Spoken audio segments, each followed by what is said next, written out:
Support for WBFO and What's Next comes from our members and from Health Foundation for Western and Central New York, where racial and socioeconomic health equity are prioritized. Learn more about building healthier neighborhoods at hfwcny.org. From Buffalo Toronto Public Media, this is What's Next, an hour dedicated to amplifying the voices of marginalized and underrepresented communities across Western New York and Southern Ontario.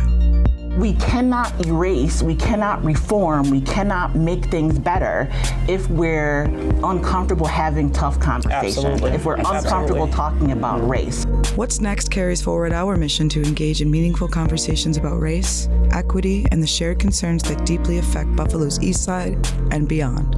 Don't stop. Make those families part of your life. Their lives are part of yours. Don't stop. Together, we dive into the real issues, striving for understanding, connection, and change. In the suburban area, everywhere, we must work and teach our children.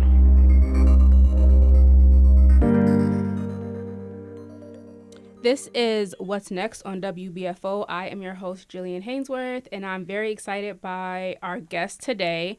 Joining us, we have Alex Burgos, who is a 2024 delegate for the DNC, and if I might add, the only Hispanic delegate for 2024. We also have Talia Rodriguez. She is a mom, a community advocate, and a recent candidate for the Buffalo Public Schools School Board, representing the West District. How you guys doing? Good. How about yourself? I'm good. Super excited to be here. So I'm excited about our conversation. For our listeners, we're going to be talking a lot about the Hispanic vote. So let's just jump in. How do you feel when it comes to being classified as one voter block in general? I mean, I think the Hispanic community and our voter base has grown incredibly unique over the years as engagement has changed locally, statewide, and nationally. But I think many people would argue that we are not a voter block at this point. We represent a diverse segment of voters that, we even talked about this on the phone. There was data from Univision from this past cycle that indicated that Hispanic voters, up to 60% of them, don't necessarily have any loyalty to either party, and that they could be swayed by any platform or candidate that appealed to the issues that they cared about. And so Hispanic voters don't necessarily function as a block anymore. They function as a segment of people that are voting based on the issues that directly impact their lived experience. Yes, so that was very succinct, Alex. I'm so proud of him. That was a fantastic answer. And as he alluded, we've had a lot of conversations, Jill, about how our community voted or will continue to vote. And one of the privileges that I had was writing a column on it. And I told, in one of the intro sentences, I told people, we are no longer a voting block, but like mini voting roadblocks. Because I think that when I was doing research and in conversation with Alex and other community leaders, the economy was the number one issue that was resonating with the Latino voters that were polled, right? Even throughout the United States. And then secondarily, you see a lot of change of opinion around issues that impact different identities, like how Hispanic males are voting versus Hispanic females, and even within age range also. And where can this column be found? Okay, Jill, thank you. Just like, don't come here waste my time. Where do we really look? Absolutely.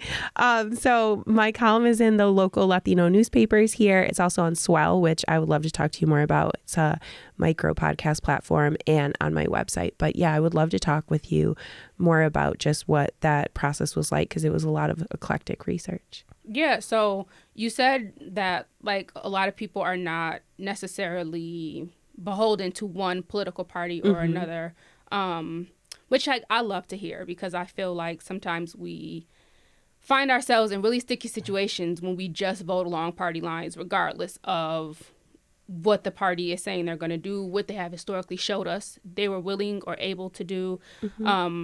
So aside from parties, like we're not going to talk about being a Democrat right now, but we're supposed to be in a democracy, right? Our country is a democracy, is designed that way, and we're hoping that we can keep it that way. Right. But paint a picture for me of what an ideal democracy looks like.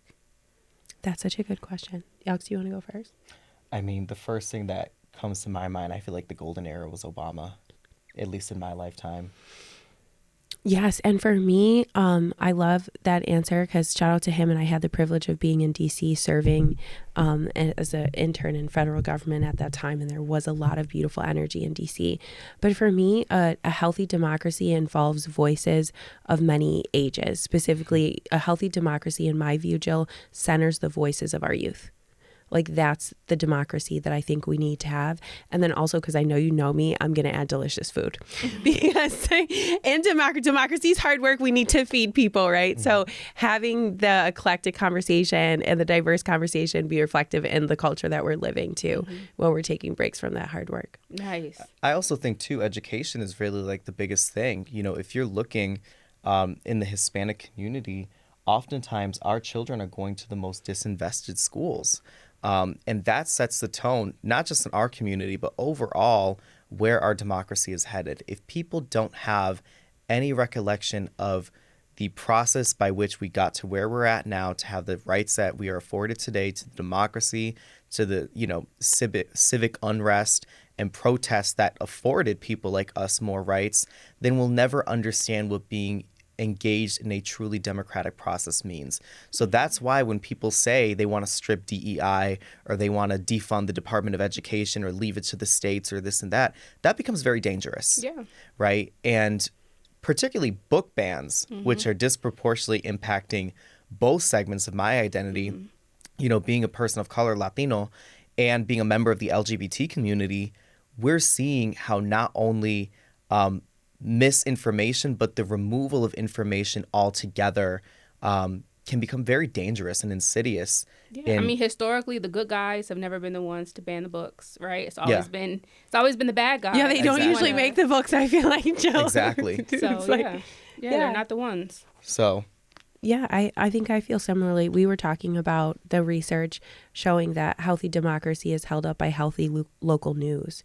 Having news that's generated at the city level by diverse voices statistically impacts the democratic environment and the health of democracy in that city. And there's been people who have overlaid the amount of different newspapers with what voting trends look like. And, you know, having those spaces and spaces like you're making for people to come to be involved in politics in ways that they feel affirming, that are circulated in their community, I think is really powerful. Yeah. So. Alex, you said the Obama era to you is like the golden era. What about that era like sticks out to you? Because for me, like one of my favorite eras, and I know this might be somewhat of a controversial take, but like whatever.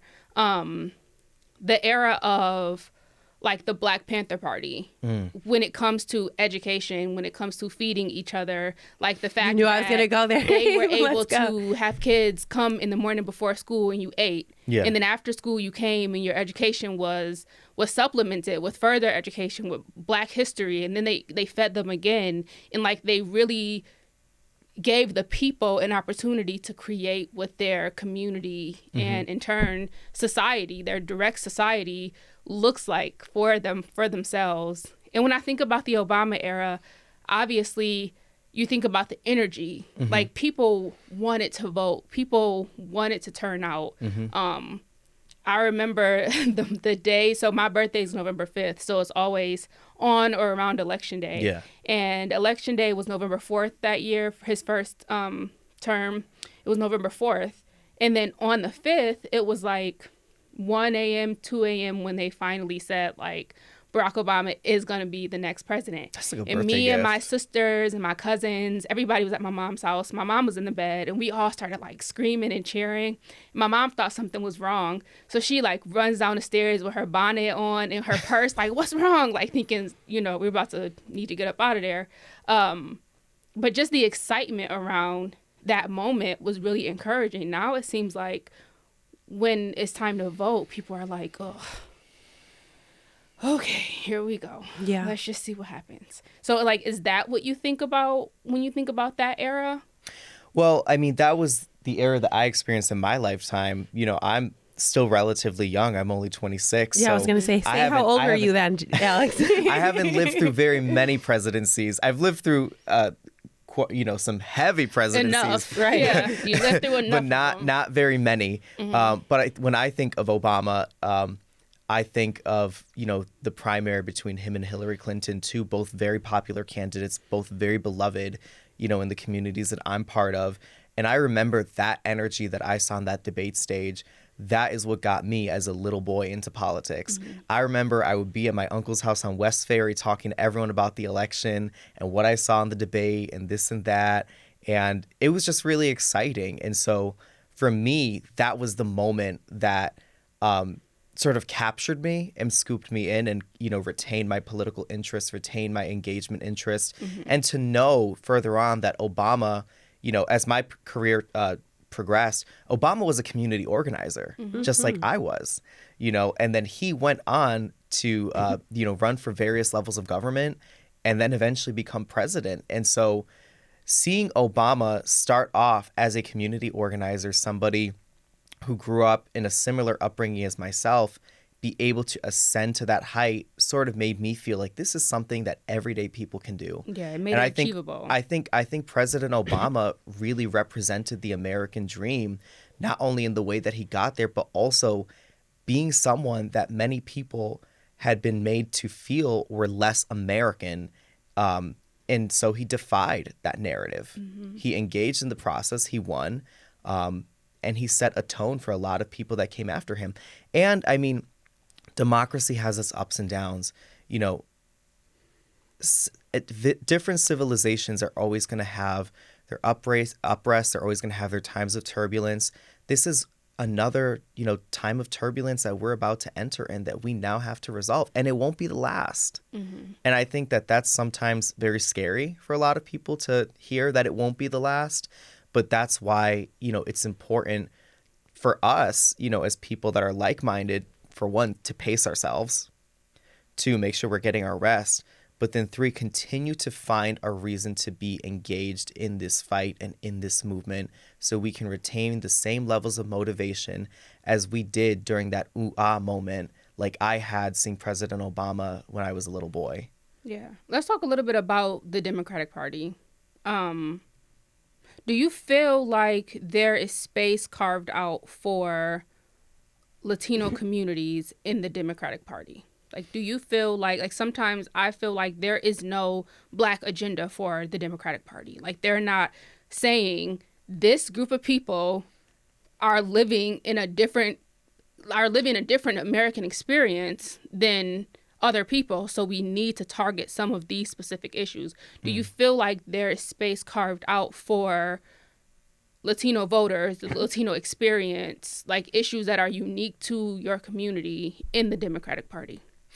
I think that there are many layers to that have to be addressed. I will say progress has been made, and progress looks different for different communities. And, from being someone that's been engaged in this for quite some time now, I can see that sometimes progress can be very difficult to attain, because a lot of it is you may have people that are interested, that want to get involved, but before you can get them to that point of being politically or civically engaged, you have to address other barriers that they experience in their life, right? So for a lot of like the young people that I've gotten involved in different campaigns or learning the process, a lot of it was, okay, do you have a way to get there? Do you have food? Are you getting paid? Seeing if we can assess things like paid opportunities. Is the literature speaking to your community, right? Are these things not only translated, but are they culturally relevant? Do they take into consideration social dynamics and power structures that exist within your community? And so I think when I, do my own work of building the base and building up our people to be engaged, I have to be really intentional. And sometimes I think what our community struggles with is we don't always have enough people to carry forth this work. Yeah, and I think part of it too is just an understanding that sometimes when there's not a place made for you, you make one. And like when my grandma marched with Martin Luther King, I don't know if anyone was courting her to be a Democratic Party member, right? But I think it's really important for us to understand we were one of the reasons JFK got elected. We were the part of the reason why Clinton was elected. And when you look at the Democratic Party nationally in other states where there is higher Latino population that's concentrated. Many people in the Democratic Party are Latino. So for that reason, I think of New Mexico, Joe. So for that reason, the state culture represents a different energy around party membership, right? So, thinking about party membership or thinking about our Latino identity in context to New York and the incredible diverse culture we have here, I think it's easy for many of us to feel like our voices are being lost in the shuffle because there are so many. But in other states where I've visited and there are others in the Latino Party, in the Democratic Party and the Latino community who have reached levels of leadership, which I think are really incredible. Yeah. I remember in 2020, all summer, just trying to get people registered to vote, right? Yeah. And I remember standing under a tent on the corner of Jefferson and Utica, grilling hot dogs to give people free food to get them to come over to us. Let's go. Right. And saying, like, just so you know, in New York now, even if you have a felony conviction on your record, you can register to vote. Incredible. Right. And a lot of people didn't know that. A lot of people who were like, oh, I'm a Democrat, I didn't know I could vote. So do you think it should be the responsibility, or at least in part the responsibility, for the Democratic Party on a national level, on local levels, to help remove some of the barriers? Because we know these barriers exist. Like, we grew up in Buffalo. Like, we face one barrier after another. So if I'm a Democratic candidate and I'm trying to get people to vote for me, should I also say, okay, I understand the barriers that people who I want to vote for me are facing. So instead of just trying to get their vote, I'm going to urge the party who's backing me potentially to help remove some of these barriers, whether it's information, whether it's just making sure people understand the voting process, understand why they should vote in the first place. Should the Democratic Party take some responsibility? Do you want to answer first? Yeah. I mean, I think there's a whole rounded approach that can be taken from that, from a party perspective, and then also from an individual campaign perspective, right? Because the respective candidates who are running to represent their communities also have the deepest understanding of what it is that their voters are looking for or want to say, right? So like for me, whenever I go around and I'm getting a signature, I'm doing canvassing or whatever the case may be, I'm also, engaging people in the process. I'm leaving flyers. I'm giving them informations or a QR code for them to scan of different resources that are available to them that are also translated in multiple languages. And then also building genuine connection outside. I don't just come around to a community when I need a signature. That's just not my thing. I mean, I come around and I knock on someone's door just because there's a block party happening down the street. And so I think being intentional about continuous engagement is incredibly important.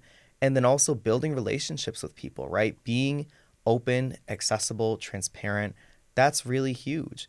A lot of times, when I go and talk to people, if I'm getting a signature or I'm doing canvassing or whatever the case may be, I'm going to ask, what matters to you? What is it that you want to see? What's working? What's not working?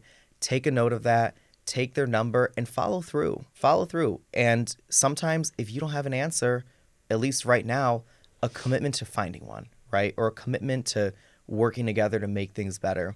But I think something that's going to be instrumental is going to be, as I mentioned, that general civic engagement. But neighborhood ownership is going to be really huge, right?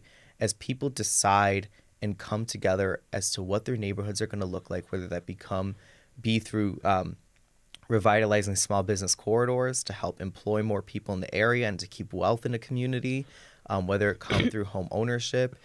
All of these things add up and increase someone's ability to not only be civically engaged, but to continuously be able to vote and address the real issues that their communities are facing. So I think there's many approaches that could be taken in collaboration with different systems working together.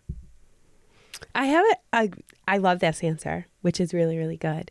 And then I have just something to add to, and I know that I'm annoying because every time someone asks me a question, I answer about history, but succinctly, I don't know that they really know how to. Mm-hmm. I think, as Alex said, we know how to move our own community. And when I was doing my research about civil rights, Jill, I wanted to know who fed people. right? Who was feeding people when they were coming into town? Who was moving people when we needed to move thousands of people? And those were mechanisms within our community. And I found stories of women who hosted like amazing, like 1,000 portion meals in their homes, right? But are those stories told, and do we feel ownership over those stories, that we are the reason that this democracy stands and we know how to organize ourselves? So we need their help, but Joe, I don't know how much if we have the right resources. And then also shout out to them though. It's an amazing thing to be able to pick, right? Because I feel like in some places there's not as much choice. But the latter, I would say, where I do really agree is that I feel, and this is also very like dorky, but like I feel that civic engagement or teaching political efficacy is something we should do in our schools. And that should be part of the message that our students receive. You are powerful, not only in this nation, but as a part of this school system.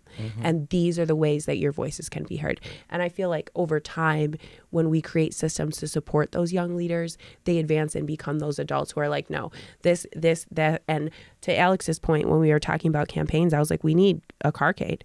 Like we need people to pick people up because I know people in my family need to be picked up for the polls. So transportation's huge. You know, I think just balancing it with tapping into that knowledge that is really in our communities, but maybe, as to your prior point, not often told, and then also creating a generation that feels capable. Yeah. And speaking of our future generations, do you think they're being energized enough? And I don't mean, you know, bringing Megan Thee Stallion out to a campaign stop and performing a song.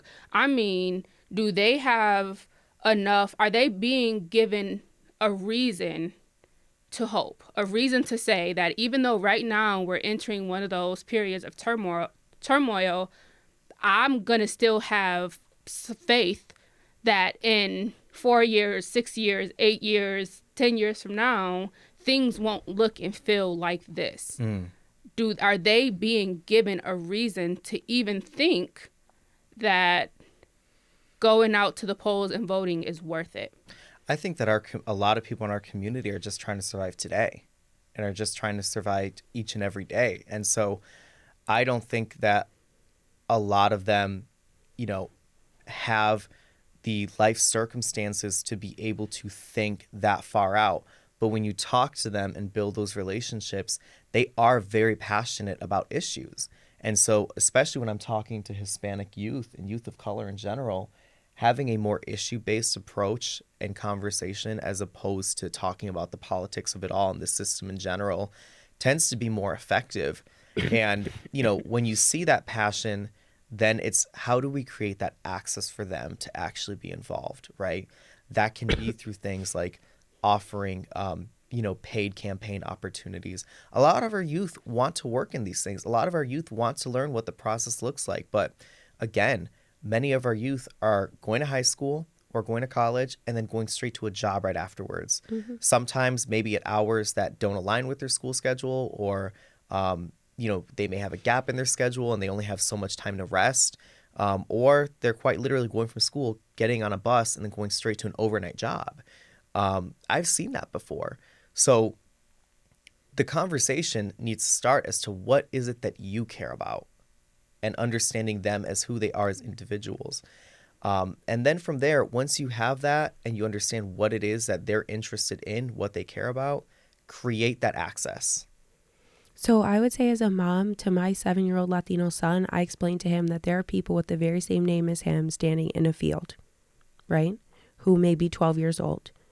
And they share common identities. So, everybody's America, in my view, Jill, is important. But I think when we talk about the Latino community, there are certain privileges that my son has and lives that I want him to be very aware are not the same for everyone in Generation Alpha that was born in between 2000 and 2024. And my further point, you are one of the reasons they are energized. Literally, as you asked that question, I was like, it's so crazy for her to ask this question because I've seen you energize people in our city. But their relationship with Americanism and then also with technology. How is the technology that we're introducing to them impacting their self-esteem? How is it impacting their understanding of what their version of America is? And also, how will it better prepare them for the workforce? So I love that question. And I want to say succinctly, you are one of the reasons they are inspired. And that's an honest answer. Well, thank you. You're welcome. I do think it's important that we put a lot of energy behind not just energizing youth to want to go vote, but making sure that they understand that it's worth it. Mm-hmm. You know, even when you talk about, I have so many younger cousins, kids that I work with, this most recent election, they're like, well, we don't ultimately decide who wins anyway. So why even bother? So while I feel like, obviously, as citizens, we take accountability and responsibility for that, just like in a succinct yes or no, do you think that the Democratic Party, who want these votes, who need people to come out and vote, can do more? Always, yes. Always, we could always improve. I think we always, as Americans, should have that perspective. Yeah. A growth mindset's important. Yeah. So I agree. And more food, always. Jill, I'm looking you deep in your face. All right. Well, we will be right back. This is What's Next on WBFO, and we're going to jump to a quick break. We'll be right back. Our mission at Buffalo Toronto Public Media is to serve our local community. And on WBFO, we do that by keeping you informed. We bring you important perspectives from your neighbors on what's next. It's cultural heritage tourism. People go and they travel different places to learn about history and lived experiences that only took place in that area. Oftentimes you may have people in certain positions that don't understand the value of cultural heritage tourism. And we investigate issues in our community, such as racial disparities and traffic stops. The data breakdown by council district shows that black people are stopped disproportionately to their population in all 9 districts. Lovejoy District leads the pack in terms of those disproportionate stops.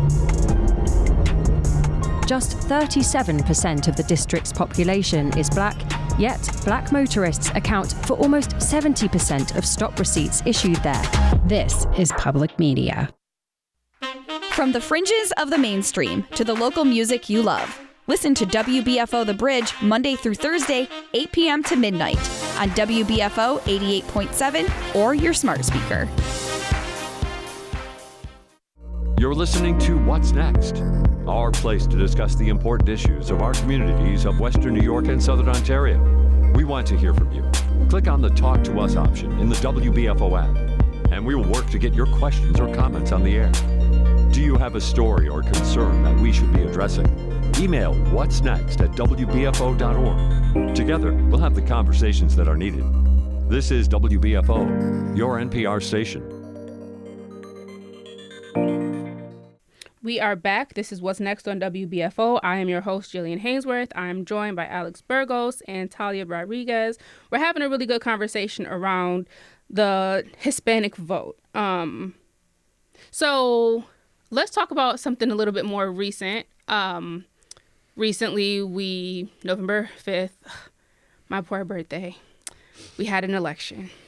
And Donald Trump became the nominee for the next president. And he now is the president again. Mm-hmm. When you look at the voter trends, like they try to break it down by demographics. So like black women voted for such and such. White women voted for such and such.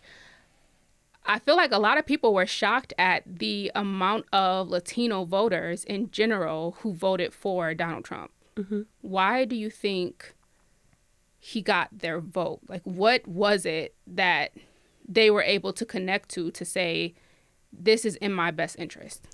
Do you want to go first? Or? I think, as I mentioned earlier, from the data captured from Univision, up to 60% of them were not necessarily committed to any party, right? Mm-hmm. And so they became this segment of voters that either candidate or either party, could have essentially scooped up should their platform have resonated with those voters. But, as Talia had mentioned, the biggest issue for them was the economy. I also think, too, if you're looking at the timeline of the election, our vice president did not have enough time to properly lay out a campaign for each individual community. As Trump did, because Trump was doing interviews on Univision before she became the nominee, correct? And so it put her to a disadvantage because she was now not only having a campaign full steam ahead, but she wouldn't have been able to lay out what I'm sure would have probably been her original vision and plan. And we saw in response to, the comments that were made about Puerto Rico at one of Trump's rallies in Madison Square Garden, our vice president in that moment very diligently expressed her commitment to our community and uplifting our community and crafting a vision for our community and with our community in solidarity with our community, given the timeline. So I really think a lot of it was just the timing of it all and the way that everything went down. Yeah, I think when I answer questions about the Latino community in general, I try to think about where we get our data from, Jill. And we have exit polling, right? And exit polling isn't in every state, but from the exit polls we saw closest to New York, which were Pennsylvania, where we've had a high concentration of Latinos moving, specifically Puerto Ricans, to Allentown and to other areas where they've had a bigger voice in local parties. When they were interviewed, again, touching back on economy, right? But I think the thing that needs to be stated too is when you look at the breakdown of who voted or who was swayed read the most at the presidential level, it was males, right? Mm-hmm. And males of a certain age. So I think understanding too the fragility of our vice president's identity as a candidate. So she's a female and she's trying to garner support in regions of the country where traditionally people from her state are not welcome, right? So when you go to the South and when you go to Texas and you try to present yourself as a national candidate, right? That's a challenging thing for people to do, period, historically, no matter what their identity was. And I think Trump has done Trump and the Republican Party have done very well into kind of making people forget he's a New Yorker and taking parts of his image and really trying to bring it down to the level of the working man level and kind of almost reshape this narrative around who he is and why he should be chosen and seeing him more as a part of their community than they did our vice president. Yeah.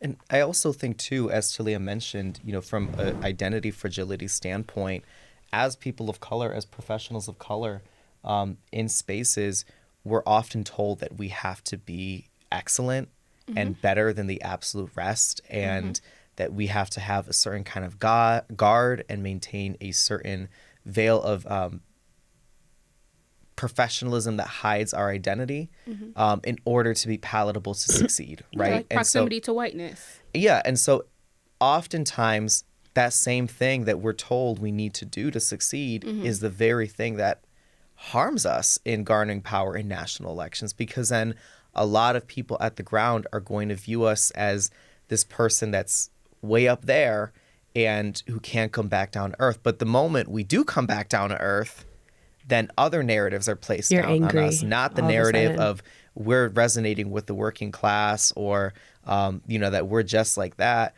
Then our qualifications come into question, right? And so if you look historically and socially, people of color, professionals of color are, told you have to do one thing and then it kind of leads into another, while also be told you can't be this and you can't be that. And so politically, we're placed in these rooms where we can never please anyone, it almost feels like.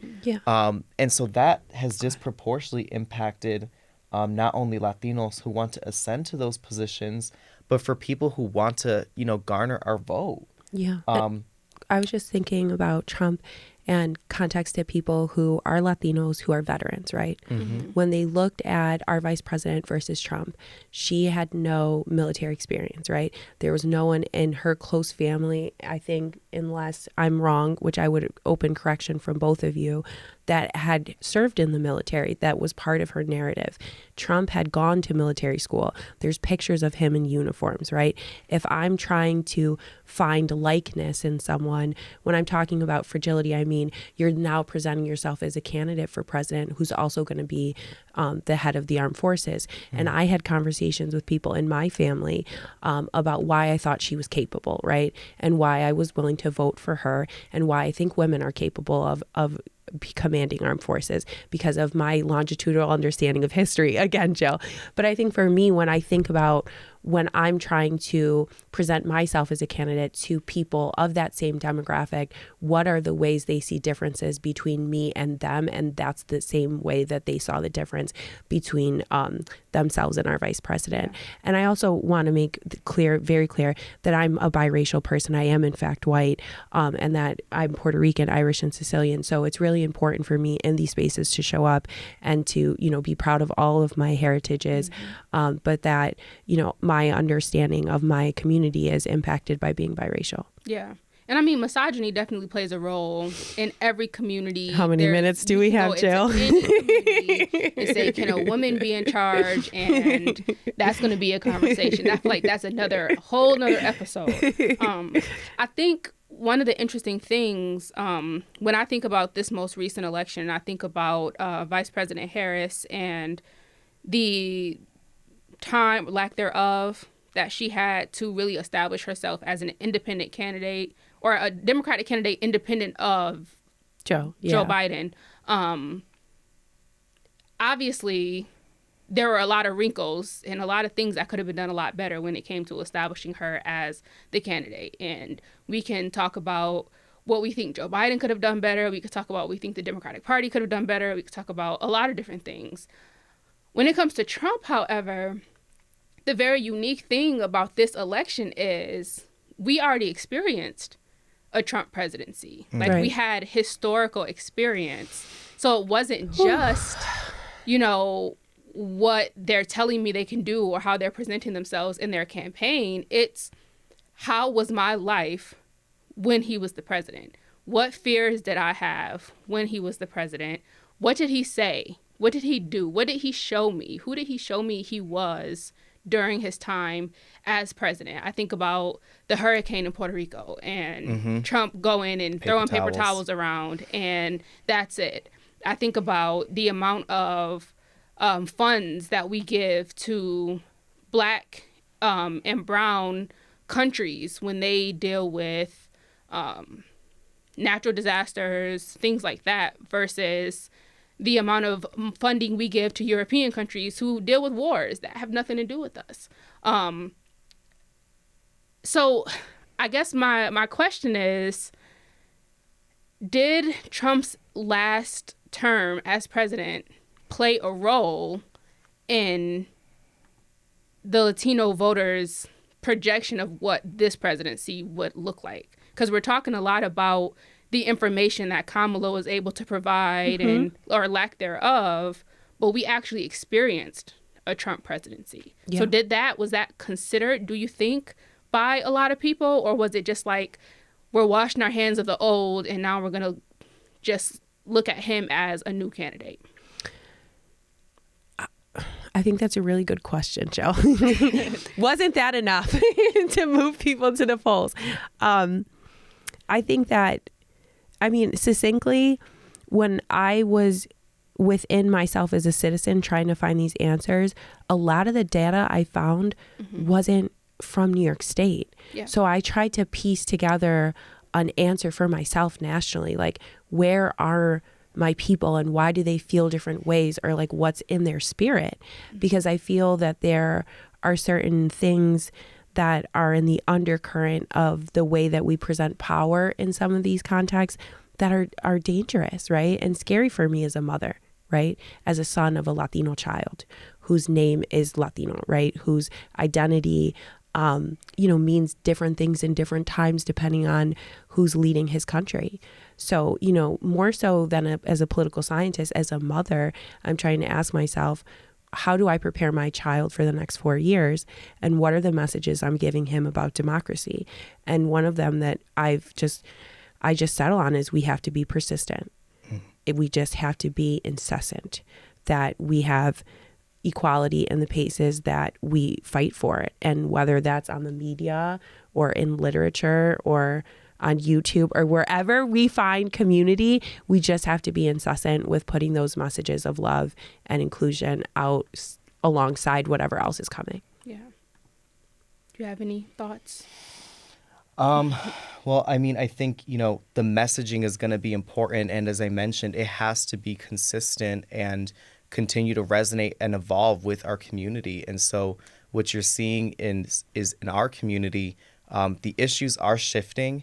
Our community is becoming more diverse as you see people from all over the world moving to the United States. So the perspectives are becoming more diverse. I also think the outlets, as Talia had mentioned, that our communities are consuming information by is shifting rapidly. But also protecting the integrity of those platforms is going to be incredibly important. Many Latinos, their prime source of information is going to be social media. It is going to be through platforms that are owned by Meta and Facebook, in particular, Facebook groups, community pages, and so forth. Protecting the integrity of those, strengthening our neighborhood publications, that's going to be integral. But national outlets like Univision and Telemundo are going to play a large role in creating not only the national dialogue, but opening up the spaces for those platforms to be seen and heard. And so, I'm hoping that in combination with all of those, as well as comprehensive campaign strategies at the national level that, eventually invest more advertisement dollars and targeted campaign resources into our community, that we will see better outcomes, or at least more civic engagement and awareness. Because I want to say there are certain communities where more communities of color voted, right? But did they vote the way that we thought they were going to vote? Or Jill, one of the other questions I asked in my column was who wasn't registered? And if they did show up that day, how may have that reshaped the understanding that both of our communities have? Because I know there were African Americans that voted for Trump, right? Especially older men. I think some of the data showed it's like, well, who wasn't registered? And, what is other work that we do that I think you acknowledge the work of having those who are part of the reentry population fully re-enfranchised in democracy that we can continue to work on to continue to pluralize who can vote and why should they vote. What do you think are some of the current concerns now that we have Trump in office, specifically for some people in the Latino community? Like, what are some of the anxieties now? Like, I could talk about a ton of anxieties of like the Black American community, but like, for example, if you're Black American and your family is all Black and we are descendants of slaves, right? My family came into America during the slave trade through South Carolina. So like, I understand that, but my family, they're Americans. So like immigration, for example, like when my family vote, we don't have to think this candidate might send my like undocumented family members away or back home. I do have that concern for some of my other Black, friends and people that are part of my community. I've had friends and community members deported back to Congo, to, different African countries. What is that a concern right now that we see what some of Trump's actions have been since he's... I mean, it's a concern and it's a reality at this point. I mean, we've seen that, ICE has gone very aggressively in invading communities and, conducting mass deportations. And that's going to be seen, unfortunately, here in Buffalo. Some of the most vulnerable zip codes are going to be 14201 and 14213. On our West Side community, where a lot of our Hispanic, actually where the highest concentration of the Hispanic community is, and it's growing increasingly diverse. So it's not only a platform, it's something we are witnessing in real time. Okay, hold that thought. We are going to jump to a quick break. This is WBFO. What's next? We will be right back. Did you know that WNED PBS is always working on great new local shows for you to watch? Documentaries like Kleinhand's Gift to Buffalo, which tells the story of Buffalo's music hall. The hall is very intimate, and that intimacy makes everyone who comes in here feel a part of our family. Fun and educational series like Compact Science. Believe it or not, peppers are technically fruits. And Shakespeare's greatest hits, featuring some of his best-known soliloquies and monologues. We are such stuff as dreams are made of. You can watch them all on our website at wned.org/local shows. While you're there, check out the show pages and mini websites for additional content such as bonus features, photo galleries, and lesson plans. Find it all at wned.org/local shows. Attention parents and teachers. Find free learning resources, including lesson plans and videos for all ages at pbslearningmedia.org. You're listening to What's Next, our place to discuss the important issues of our communities of Western New York and Southern Ontario. We want to hear from you. Click on the Talk to Us option in the WBFO app, and we will work to get your questions or comments on the air. Do you have a story or concern that we should be addressing? Email whatsnext@wbfo.org. Together, we'll have the conversations that are needed. This is WBFO, your NPR station.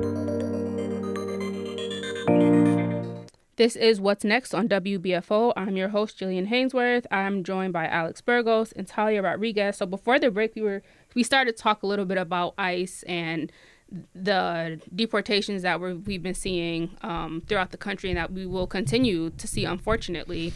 One of the things that happened most recently was ICE tried to enter the school in Chicago, and the school refused to let them in, which is like, period. Like, don't let them in.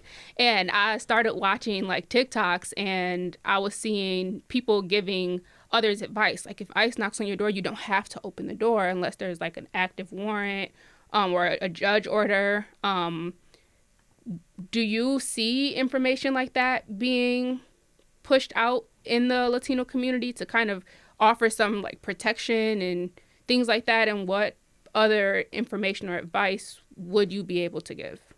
I know I've seen a couple of info sessions and know your rights sessions, already start up. We actually went to one very recently, on the west side. And so the information is out there, but a lot of people fear entering into those spaces because they may be impacted people, or they may not, depending on the setting. Our community experiences a lot of fears of places that look too institutional. Yeah. And so sometimes it may have to really be, to get this information out there properly, it may have to be very grassroots. It may have to be canvas to canvas, door to door. You're going to lose some people knocking on those doors, because if you're going on their door and you're talking about something that's already very sensitive and they are an impacted person, even if you're going there as an advocate, they're not going to trust it. Yeah. They're not going to trust it. And so multiple mechanisms. There's going to be a component of news and media. There's going to be a component of localized news and media, social media. I think flyering and canvassing is going to be really important. The Know Your Rights are very valuable, but there are also some downsides that we lose some people in that. Yeah. And I think when we talk about our relationship with law enforcement, right? My father was a law enforcement agency, or my father was a law enforcement person. Several people in my family are. I don't think any of us are saying that we don't support people who work for the peace of our nation. I think part of the conversation is understanding how public servants can be weaponized to create environments of fear, right? Within children and within holy spaces, and really confronting that as citizens. And understanding for me, so I went to law school, Jill, but I didn't pass the bar. And that's something that I'm processing. How do I contribute to my Latina sisters who are immigration attorneys, who are fighting these wars within their community nationally to get information out? And, I think one of the things that I can do is continue to cheer them on, but say that there are attorneys and lawyers and policymakers that have, set up phone lines and are organizing things locally. But I think, to Alex's point, it's going to continue to be a push that we maintain the civility that we've always had around these, especially for me as a person of faith, holy spaces, right? Yeah. No matter who's inside. Right. Especially if the pastor's talking. Especially. Si el pastor está hablando. Do you understand what I'm saying? Because it's like, that's a sensitive time, especially in the smaller churches. Yeah. Well, you're actually entering the world of politics and advocacy. And what a great time, right, Jill? Definitely well thought out on my part to be here. But a necessary time. Yes, a rough absolutely. time, but a necessary. Sometimes the hardest times are the most necessary. Okay, amen. So you're throwing your hat in the ring for Buffalo Public School Board. Yeah. As someone who's advocating not just for, not just for the Latino community, but for mothers, for your kids. Like, as somebody who's truly a community advocate, like, what are some of the messages that you want to send through your campaign and potentially your role as a member of the school board to help protect our youth and to give them a future where democracy can work for them? Yeah, absolutely. So one, I think good citizenship starts in school. You know, they have a voice in their school system, in the broader community. I mean, I know there's been some amazing work nationally around food justice and having teens be involved in teen-driven and student-driven projects.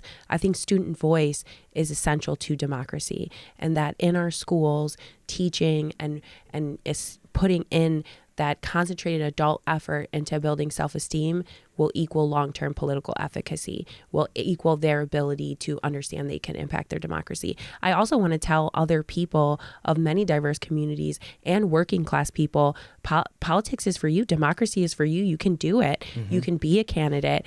Maybe my wash isn't done as fast as possible. And I mean, certain people literally, when I say that, they like look at me like, I can't believe you're saying that. But, you know, women ask me, or parents ask me, how do you balance it all? I just want to be a good example that you have to try. And that also democracy is for the average Buffalonian, right? And we have a beautiful history of it, and it needs to be upholded by you and by others in the arts. And it's a robust thing. It's not just politics, it's the arts, it's, you know, journalism, it's so many things. But just that I feel in good support by having a city that turns out, you know. Where can we find information about your campaign? Well, you have a Facebook and Instagram. They're all Talia for BPS, so they're synonymous. And then there's also your email, taliaforbps@gmail.com. Yeah. You know, you have a number of upcoming events, you know, and obviously, you know, you're accessible. You're everywhere in the community. People can stop you. I mean, listen, when we go on Niagara Street, people stop traffic to say hi to us. I do. Well, there a lot of times they're relatives, but I think we do have a really great hope for what this city can message to the rest of the state in terms of how do you maintain hope and active democracy in conversation. And the space that you're building here is beautiful, Joe. I'm really excited that you invited us. And I mean, we're an open book. We're both everywhere in the community. It's like I've said, I mean, I try to make myself available, you know, as much as I can. I have my personal social media out there. People message me about things all the time. I'm always connecting people. They could also find me on your followers list. Yes. That is a fact. I'm pretty sure. Fact check on Instagram. So. Both of us. Yeah. So, I mean, this is an incredibly important seat because it not only contributes to the schools. If you think about the roles that schools play in neighborhood stabilization and development for our city, by creating, and stabilizing our school ecosystem, you create neighborhoods that people want to consider living in. There are a lot of people that love the city of Buffalo, that love it with all their hearts, but unfortunately leave because there's issues in the schools. Yeah. And so we need people like Talia who have that well-rounded approach and that experience and that drive to succeed and that creative thinking to be able to address those issues in collaboration, with the many relationships that you've built with in all levels of government. And so I think, when you threw your hat in the ring, it was like, she's the girl for the job. Yeah. It's a great time to be a candidate in the city of Buffalo right now, Joe. It really is. So last question. If you could send a message or a call to action to Latino voters here in Buffalo or in New York State or in the country, what would you say? Pa'lante. It's the same message we've had the entire time. Pa'lante, which just basically means keep up the fight. That's right. That's right. And, to expand on that, as our community has grown, we're starting to make up significant portions of not only municipalities, but every institution in our school community as well. And at this point, it's only equitable when these large decisions are made and significant amounts of money are being allocated throughout the community that we have our representation at the table. Yeah, it's time. Women were given the right in 1880 to vote for a school district. In 145 years, there's never been a Latina serve on the Buffalo Public School Board. I aspire to be the first one. I'm not the first one to run, but with the confidence of our neighbors who are listening and ultimately, hopefully, their votes, I will be. and, will as a community have a greater ability, in my view, to impact the future. Beautiful. And besides What's Next on WBFO, NPR stations, where would you suggest Latino communities get their information? Yeah. So the Latino papers, there's Panorama Hispano, there's the Buffalo Latino Village, there's La Última Hora, there's CNY Latino, and to continue to follow you, because obviously you're creating spaces for allyship. That's important. Thank you. Well, thank you both so much for being here today. I hope that the work that you're doing is noticed, it thrives, that it creates the change that we need to happen in our city, and then that change will then trickle through our state and our country. Keeping people informed is crucial. So I know that's what you do, that's what I do, that's what we all need to be doing. If you're listening, that's what you need to be doing. So thank you for joining us. We are here with Alex Burgos, who is a 2024 delegate for the DNC, the only Hispanic 2024 delegate. Talia Rodriguez, who is a mother, a community advocate, and a candidate for Buffalo Public School Board of Education for West District. This is Jillian Hanesworth, and this is WBFO What's Next. Support for WBFO and What's Next comes from our members and from Health Foundation for Western and Central New York, where racial and socioeconomic health equity are prioritized. Learn more about building healthier neighborhoods at hfwcny.org.